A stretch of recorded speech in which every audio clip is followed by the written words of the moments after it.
साथियों नमस्कार। आप सभी का लक्ष्य साधकम संस्कृतम नामक यूट्यूब चैनल पर स्वागत है। आज हम लोग किरातार्जुनीयम के जो तीसरा श्लोक है उनके व्याख्या देखने के लिए जा रहे हैं। यूपी टीजीटी के लिए यह महत्वपूर्ण है, यूजीसी नेट के लिए महत्वपूर्ण है। तो चलते हैं, हम लोग पहले इस श्लोक का उच्चारण देखते हैं। द्विषां विघाताय विधातुमिच्छतो रहस्यनुज्ञामधिगम्य भूभृतः ससौष्ठवौदार्यविशेषशालिनीं विनिश्चितार्था मिति वाचमाददे। यह वंशस्थ छंदों का श्लोक है। इसमें वंशस्थ छंद में 12 अक्षर होते हैं। अब हम लोग चलते हैं, इनके अन्वय देख लेते हैं। द्विषां विघाताय विधातुम इच्छतः भूभृतः रहसि अनुज्ञाम अधिगम्य सह सौष्ठवौदार्य विशेषशालिनीं विनिश्चितार्थम इति वाचम आददे। यह इस श्लोक का अन्वय हो गया। शब्दार्थ है द्विषाम, शत्रुओं के, विघाताय, विनाश के लिए, विधातुम इच्छतः, उपाय करने के इच्छा रखने वाले, भूभृतः, महाराज युधिष्ठिर की, रहसि, एकांत में, अनुज्ञाम अर्थात आज्ञा, अधिगम्य प्राप्त कर, उस वनवासी ने, सौष्ठव औदार्य विशेषशालिनीं, उत्तम शब्द और अर्थ से युक्त तथा विनिश्चितार्थम, प्रमाणित अर्थ वाली, इति ऐसी वाचम वाणी को आददे ग्रहण किया अर्थात कहा। इसके हिंदी अनुवाद है शत्रुओं के विनाश की इच्छा रखने वाले, महाराज कुंती नंदन की एकांत आज्ञा प्राप्त कर उस भील राज ने सुंदर भाव एवं श्रेष्ठ अर्थ से युक्त वचनों को कहा। यह इसका हिंदी अर्थ हो गया।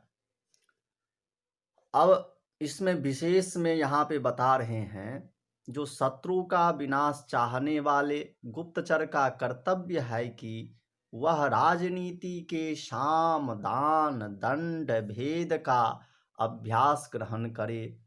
भेद नीति द्वारा शत्रुओं के रहस्य को जानकर उससे बदला लिया जा सकता है। युधिष्ठिर भी शत्रु का विनाश चाहते हैं। इसी उद्देश्य से किरात वनेचर को गुप्त रूप में दुर्योधन का भेद लेने भेजा था। उसके द्वारा सूचना मिलने पर ही विनाश संबंधी प्रयास किया जा सका। किरात ने समस्त गुप्त सूचनाएं निश्चित अर्थ को बताने वाली संयक्त शब्द और अर्थ से युक्त वाणी ने दी। अब हम लोग चलते हैं। दुषाम विघाताय विधातुमिच्छतः रहस्यनुज्ञामधिगम्य भूभृतः। यह जो तीसरा श्लोक है, तीसरे श्लोक के व्याकरणात्मक टिप्पणियां जो होंगे वह हम लोग देख लेते हैं। तो सबसे पहला शब्द आता है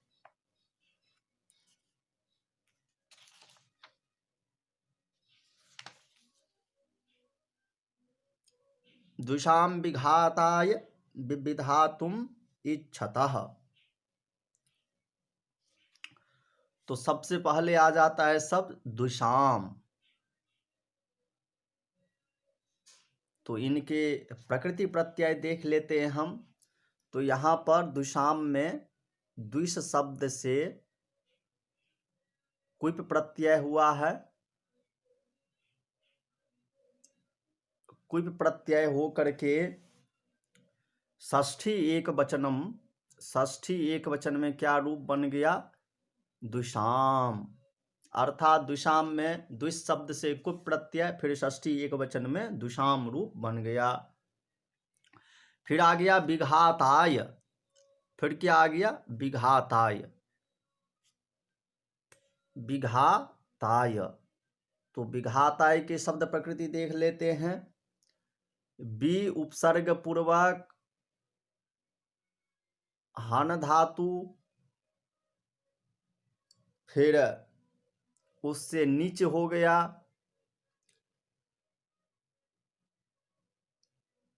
और नीच के बाद घाय प्रत्यय हो गया।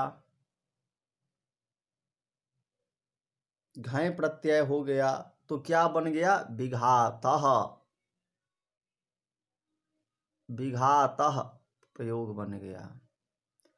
और तस्मै अर्थात विघाताय ऐसा प्रयोग हो गया। अब आ गया विधातुम। विधातुम तो बी उपसर्ग है, धा धातु है, और तुमुन प्रत्यय। विधातुम में क्या हो जाएगा? बी उपसर्ग, धा धातु, और फिर तुमुन प्रत्यय, तो विधातुम प्रयोग बन जाता है। और यहाँ पर क्या हुआ है? विधातुम में मकार था तो इकार अजहीनम परेण संयोज्यम, इस नियम के अनुसार उसमें जाकर के मिल गया तो इच्छतो। तो यहाँ पर इच्छतः है, तो ईसुगमी यमाम छह से छह गम धातु है। यहाँ पर क्या हो गया? इस धातु है, उससे सत्री प्रत्यय हुआ, इच्छतों का कर रहा हूं, तो इस धातु से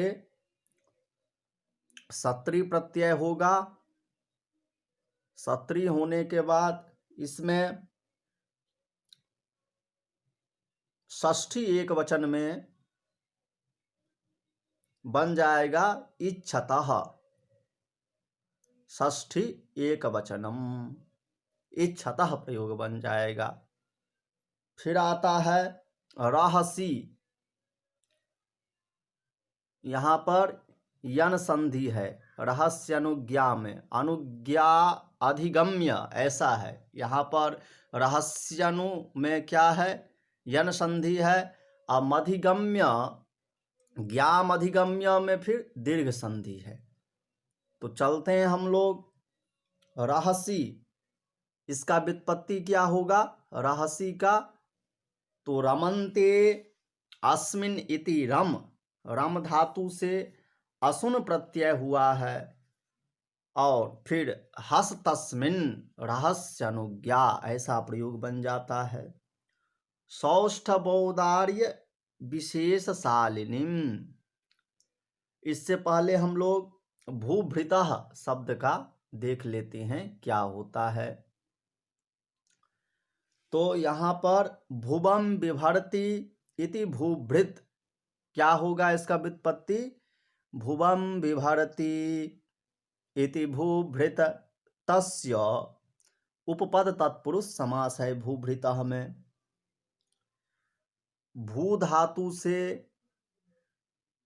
और भ्री धातु से क्या हुआ है? कोई प्रत्यय हो करके कोई प्रत्यय हो गया है, और षष्ठी एक वचन में प्रयोग हो गया भूभृतः। षष्ठी एक वचन में भूभृतः प्रयोग बन गया।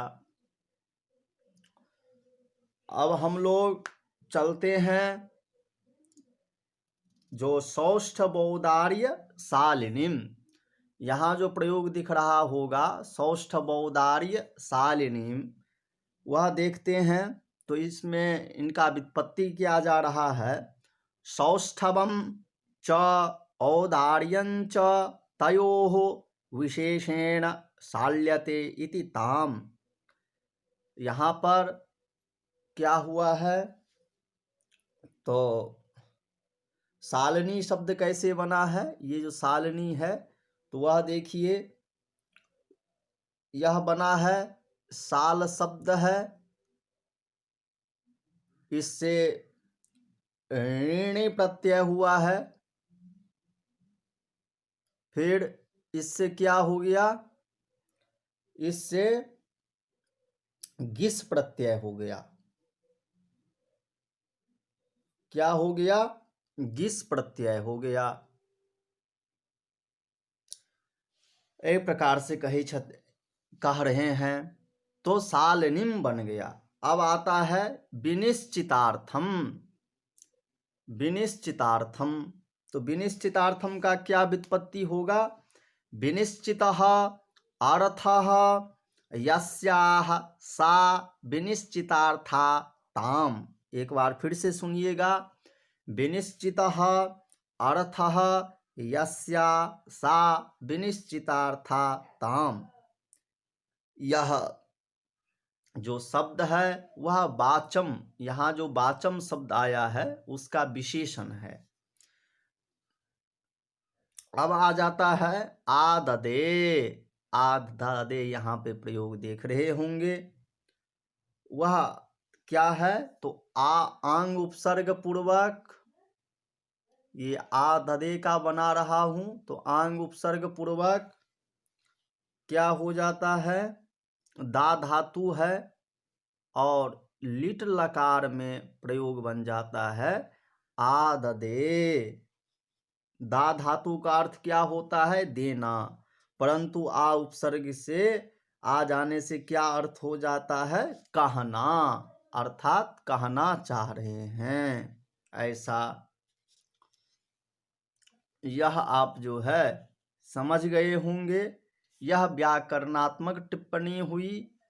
अब जैसे यहाँ पर सह शब्द था तो यह जो है तद शब्द के पुल्लिंग के एक वचन का रूप है सह शब्द, यह आपको ध्यान रखना है।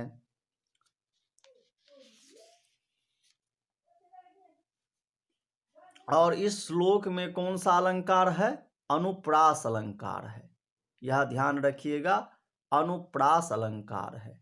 अनुप्रास अलंकारों में भी कौन सा अनुप्रास अलंकार है, तो कह रहे हैं भैया यहाँ पर वर्णावृत्ति अलंकार है। कौन सा, वर्णावृत्ति अलंकार है, यह आपको ध्यान रखना है। अब हम लोग इससे आगे का जो श्लोक है वह देखेंगे। हम लोग इनका जो संस्कृत व्याख्या है 2 सेकेंड वह भी देख लेते हैं।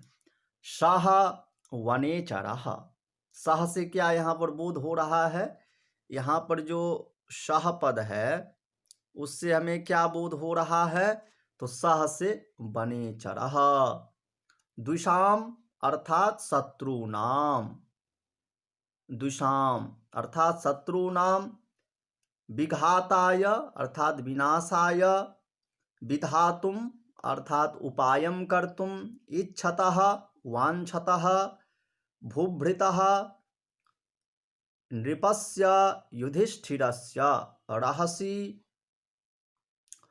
रहसि का क्या हो जाएगा, एकांते, अनुज्ञाम, अनुज्ञाम का क्या हो जाएगा, तो अनुज्ञाम के कह रहे हैं भैया जो अनुज्ञाम,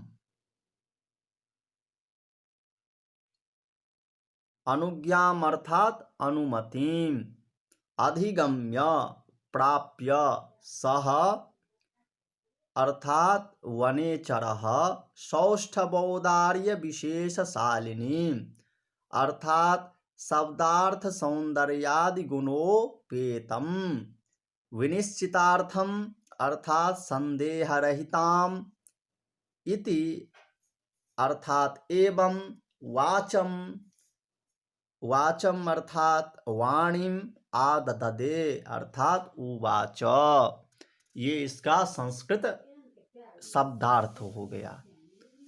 मित्रों आज के लिए बस इतना ही। नमो नमः, धन्यवादः। यह पाठ आपके यूपीटीजीटी के लिए महत्वपूर्ण है।